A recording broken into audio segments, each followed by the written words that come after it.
मेरी बहन जाती ना, बाबा ऐसा तावीज दो मेरे शौहर के दिल में मेरे लिए प्यार पैदा हो जाए। अगर तू उसकी पर्सनल जिंदगी में झांक कर देख, मेरी बहन, उसकी बीवी उसको 4 गालियां देती है इस बैठक के बाद। उसके घर में खुद महाभारत मचा हुआ है। तो अगर वो घर में मोहब्बत पैदा कर सकता था तावीज की वजह से, तो उसके घर में भी तो मोहब्बत का माहौल होता। अगर वो तुझे रिस्क दिला सकता था तो 50 रुपए का तावीज लेकर के क्यों बैठता दीन बेचने के लिए? क्या वो खुद रोजी नहीं कमा सकता था? क्या अकल पे पत्थर पड़े? लोग हमारे पास आकर कहते हैं तावीज दीजिए हजरत, कारोबार में तंगी है, बेटी को रिश्ता नहीं आता। मैंने कहा हमसे बेहतर तावीज लिखने वाले कब्रों में सो रहे हैं जो सदियों पहले आए थे। उनकी निगाही तावीज थी, लेकिन पहले इतने तावीज नहीं मांगे जाते थे जितने आज मांगे जा रहे हैं। क्यों? पहले लोग इतने परेशान नहीं रहते थे जितने आज परेशान है। तो लोग क्या कहते हैं, हमको किसी ने कुछ कर दिया इसलिए कारोबार नहीं चलता, हमको किसी ने कुछ कर दिया फैक्ट्रियां बंद हो रही है, हमको किसी ने कुछ कर दिया कारोबार बंद हो रहा है, हमको किसी ने कुछ कर दिया बेटी को रिश्ते नहीं आते, हमको किसी ने कुछ कर दिया औलाद नहीं हो रही है। मैं कहता हूं नादान, किसी ने कुछ नहीं किया, हमने खुद किया है। जिस घर में जिना के मनाजिर देखे जाए उस घर के अंदर तंगी नहीं होगी तो क्या होगा? अगर फैक्ट्रियां बंद हो रही है तो किसी ने कुछ नहीं किया, हमने अपने हाथ से अपने पैर पे कुल्हाड़ी मारी। जो कौम खुदा की नाफरमानी करती है अल्लाह उसकी रोजी को तंग कर देता है। अल्लाह ताला उस कौम को तंग कर देता है, उस पर रोजी तंग कर देता है। लोग कहते हैं हमारे घर में ऐबी बच्चे पैदा होते हैं। मैंने कहा 2 वजह आई हदीस में ऐबी बच्चे पैदा होने की। इससे किसी में शक नहीं करना किसी के ऐबी बच्चा पैदा हो जाए, अल्लाह का इम्तिहान भी हो सकता है, लेकिन 2 वजह है। अल्लाह के रसूल अलैहिस्सलाम फरमाते हैं कि जिस कौम के अंदर सूद आम होगा वहां पागलपन आम होगा, पागल बच्चे पैदा होंगे। और जो कौम में जिना आम होगा वहां लंगड़े लूले बच्चे पैदा होंगे। आप कहां, हम कहां हैं? क्या आपने जादूगरों को खुदा से ज्यादा पावरफुल समझ लिया? इन जादूगरों की औकात क्या है? मेरे अल्लाह की शान है, जब तक वो नहीं चाहता पत्ता भी नहीं हिलता। जादू असर करता है, लेकिन इतना भी कि पूरी दुनिया पे जादू की हुकूमत हो गई। अल्लाह की हुकूमत कहां है फिर? अल्लाह की ताकत कहां है फिर? हमारा ईमान है, खैर और शर सब उसी की तरफ से है, लेकिन इतना जादू को मान लेना कि जो वो चाहे वही होगा, जो वो करेंगे वही होगा। नहीं, जो वो चाहेंगे वो नहीं होगा, जो मेरा अल्लाह चाहेगा वही होगा। अच्छी तरह याद रखना, अगर मेरा अल्लाह चाहे 70,000 जादूगर आते हैं और एक अल्लाह का सच्चा बंदा मूसा की शक्ल में आता है तो जादूगर मूसा को कुछ नहीं कर पाते। मूसा के जरिए से 70,000 को ईमान की दौलत नसीब हो जाती।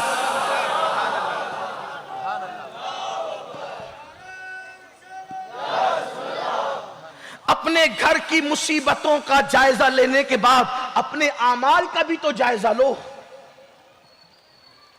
अपने अमाल का भी तो जायजा लो। और फिर जब लोगों के पास जाते हो तावीज लेने, फिर तावीज का धंधा करने वाले तुम्हें तबीयत से लूटते हैं। कुदरत की तरफ से मार पड़ रही है अमाल की वजह से, इधर तावीज वाले मजीद तुम्हें मार पड़वाते हैं। और ये अल्लाह का इम्तिहान है। अल्लाह के बंदो, नमाज से बड़ा भी कोई तावीज है? मुझे बताओ, तुसी मुसलमान हो, मुसलमान बनो। ये जुमले तल्ख है, लेकिन ये तुम्हारी जिंदगी खुदा करे बदल दे। नमाज से बड़ा भी कोई तावीज है? ये ईसाइयत और यहूदियत का मजहब नहीं है कि अल्लाह से कोई अपनी अर्जी नहीं लगा सकता। अल्लाह से अर्जी लगाने के लिए या तो पादरी के पास जाओ, या तो फादर के पास जाओ, या तो पॉप के पास जाओ। हमारे यहाँ कोई आदर फादर पॉप नहीं है। मेरे आका ने फरमाया जब बंदा सजदा करता है तो खुदा और बंदे के दरमियान से सारे पर्दे उठा दिए जाते हैं। अल्लाह फरमाता है मांग, क्या मांगता है? मुझे मेरी इज्जत की कसम है, जो मांगेगा मैं तुझे अता कर दूंगा। क्यों नहीं आते खुदा की चौखट पर? क्यों नहीं आते खुदा की चौखट पर? क्यों तोहमात परस्ती में मुब्तला हो?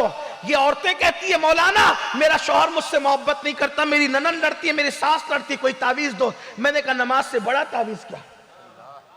अगर तावीज देने वाले ही आपके घर में सुलह करा सकते तो तावीज वाले क्यों लड़ रहे हैं अपने घर में? जरा देने वाले से भी तो पूछो। मैं सब तावीज वालों की बात नहीं कर रहा हूं, कुछ अल्लाह वाले हैं उनकी बात नहीं कर रहा। लेकिन जो धंधे करने बैठे, आप मेरी बहन जाती ना, बाबा ऐसा तावीज दो मेरे शौहर के दिल में मेरे लिए प्यार पैदा हो जाए। अगर तू उसकी पर्सनल जिंदगी में झांक कर देख, मेरी बहन, उसकी बीवी उसको 4 गालियां देती है इस बैठक के बाद। उसके घर में खुद महाभारत मचा हुआ है। तो अगर वो घर में मोहब्बत पैदा कर सकता था तावीज की वजह से, तो उसके घर में भी तो मोहब्बत का माहौल होता। अगर वो तुझे रिस्क दिला सकता था, तो 50 रुपए का तावीज लेकर के क्यों बैठता दीन बेचने के लिए? क्या वो खुद रोजी नहीं कमा सकता था? क्या अकल पे पत्थर पड़े? रब्बुल इज्जत जैसा खुदा तुम्हारा रब है, कासिम नेमत मोहम्मदुर रसूलुल्लाह जैसा नबी तुम्हारा नबी कासिम नेमत है। खल्क के हाकिम हो तुम, रिस्क के कासिम हो तुमसे मिला जो मिला तुम पे करोड़ों दुरूद। नारे तकबीर, नारे रिसालत, मसलके आला हजरत। ऐसी बातें करो तो कहते ये मौलवियों को क्या समझता है? नहीं, मौलवियों को कुछ नहीं समझता, आप ही को सब कुछ समझता है। आप ही हमें समझाएं। लोग कहते हैं मौलाना बरकत नहीं, फैक्ट्री चला के बरकत नहीं है। मौलवी 5000 रुपये लेकर के शान से जिंदगी गुजार रहा है, फर्क क्या है? आपकी फैक्ट्री में बरकत नहीं, उसको 5000 में बरकत है, फर्क क्या है? गुनाह तू कर रहा है, वो गुनाह से महफूज है, इसलिए सुकून से। बस बात इतनी। आप गुनाह को समझते क्या है?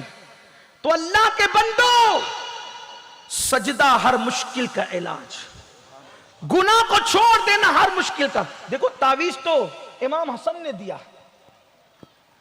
एक शख्स आया, बारिश नहीं हो रही, का इस्तिगफार पर। एक शख्स आया, कौजूर औलाद नहीं, इस्तिगफार पर। कौजूर खेती का मसला है, का इस्तिगफार पर। सवाल 3 थे, जवाब एक ही था। लोगों ने पूछा हुजूर औलाद नहीं, इस्तिगफार। अब देखो, किसी को इस्तिगफार वाला वजीफा देखो तो नहीं हजरत आप ही कुछ लिख के दो, मैंने नहीं कुछ करना। क्यों? मैं तो गुनहगार हूं हजरत, अल्लाह मेरी क्या सुनेगा? ये मायूसी कुफ्र है, कुफ्र। जब मैं खुदा की रहमतें सोचता हूं तो मुझे हैरत होती है। देखो आपको ही बताता हूं, शैतान जिंदा है कि मर गया? कुछ मालूम भी है? बोलो ना भाई, जो इल्म है बोलो तो सही, है कि मर गया? अरे मर जाता तो इतने फितने क्यों होते? फिर मुझे नमाज की तकरीर की जरूरत क्यों पड़ती? सुलह सपाटे की जरूरत क्यों पड़ती लोगों को? शैतान है कि मर गया? बोलो भाई, बोलो ना। अगर इल्म में तो बोलो, मर गया तो मर गया। तो मुझे ही बता दो शैतान की कब्र कहां है पाली वालों? भाई है कि नहीं? वो जिंदा है। और कब तक जिंदा रहेगा? कयामत तक। क्यों जिंदा रहेगा कयामत तक? क्यों? अल्लाह के नजदीक शैतान से बढ़ के कोई मरदूद है? बोलो, नहीं है। फिर क्यों जिंदा रहेगा? जिंदगी किसने दी? बोलो, बोलना पड़ेगा, बारिश का असर होने नहीं देंगे। बोलिए, शैतान को जिंदगी किसने दी कयामत तक? अल्लाह ने। क्यों दी? जब उस पर लानत का तोक डालकर उसको भगाया जा रहा था और शैतान ने कहा था मौला मुझे तू लानती तो करार दे रहा है, लेकिन मेरी भी एक फरियाद सुन ले कि मुझे कयामत तक मोहलत दे, जिंदा रख कयामत तक। मेरे अल्लाह ने कहा जा तुझे जिंदगी दी। तो अब उस अल्लाह से मैं क्यों ना मांगू जो शैतान जैसे मरदूद की फरियाद रद्द नहीं करता? मैं तो उसके महबूब का उम्मती हूं। क्यों मांगते नहीं? शैतान ने मांगा ना, मिला कि नहीं मिला? जो खुदा शैतान को दे, जरा सोचो तो सही, जो खुदा शैतान को दे उसको दी, और कितनी बड़ी मोहलत दी, कयामत तक जिंदगी दी। आप क्या समझ रहे हो खुदा की रहमतों को? हमने खुदा की कद्र नहीं की। वमा क़दरुल्लाह हक़्क़ क़द्रिह, तुमने अल्लाह की वो कद्र नहीं की जो कद्र करने का हक था। हर अरे गहरे नत्तू खैरे के पास गए, कभी उसकी चौखट पे तो आओ। अपने जैसे मोहताजों के पास गए, जरा उसकी चौखट पे तो आओ। लोग कहते हैं हम गुनहगार है, वो क्या सुनेगा? मैंने कहा जैसे वो नेकों का खुदा है वैसे वो हम गुनहगारों का भी खुदा है। वो जैसे नेकों की सुनता है गुनहगारों की भी सुनता है।